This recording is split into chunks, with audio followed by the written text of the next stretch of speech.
طلوع آفتاب کے بعد ابھی دوسری نماز کا ٹائم شروع تو نہیں ہوا نا، فجر کا ختم ہوا ہے، سورج نکل آیا ہے. اب کوئی آدمی بالفرض اس وقت یہ 8:32 ہو رہے ہیں، 8:30 بجے 9 بجے یہ آج کی فجر پڑھنا چاہتا ہے، یہ قضا پڑھے گا یا اس کو ادا کی نیت کرے گا؟ کیا کرے گا؟ دیکھیں، ہر نماز کا ایک وقت ہے. ان الصلاۃ کانت علی المؤمنین کتابا موقوتا، قرآن مجید فرقان حمید میں اللہ تبارک و تعالی نے یہ بیان فرمایا ہے. اور جیسے ہی وقت نکل جاتا ہے تو نماز پھر قضا ہو جائے گی.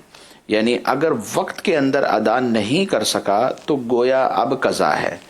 تو یہاں طلوع آفتاب جیسے ہوتا ہے، طلوع آفتاب پر نماز فجر کا وقت ختم ہو جاتا ہے تو اب گویا ادا کا وقت ختم ہو گیا.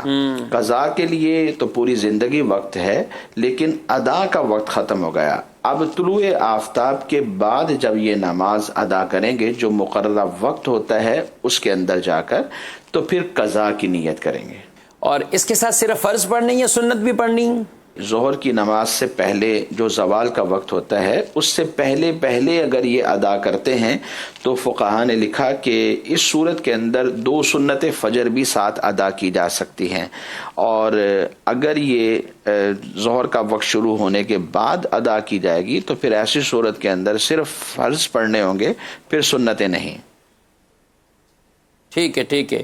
اچھا، سائل کہہ رہے پھر اس کی قضا کی نیت کیا ہوگی؟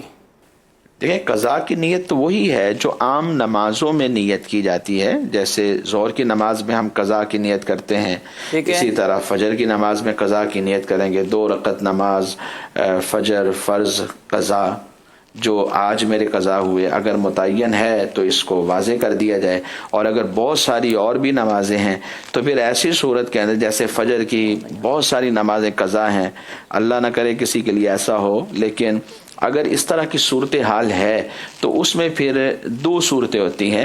یا تو اسی دن کی پڑھنا چاہتا ہے تو یہ سب سے آخری ہے زندگی، متعین کر لیتا ہے تو اچھی بات ہے کہ میں آج کی فجر جو قضا ہوئی وہ پڑھ رہا ہوں. اور اگر یہ نہیں کرتے تو یوں کہہ سکتے ہیں کہ میری زندگی میں جو سب سے آخری فجر کی نماز قضا ہوئی میں اسے پڑھ رہا ہوں. یا پھر یہ کہہ لیں کہ میں زندگی میں جو سب سے پہلی نماز قضا ہوئی تھی وہ پڑھ رہا ہوں. تو اس طرح نیت کر سکتے ہیں.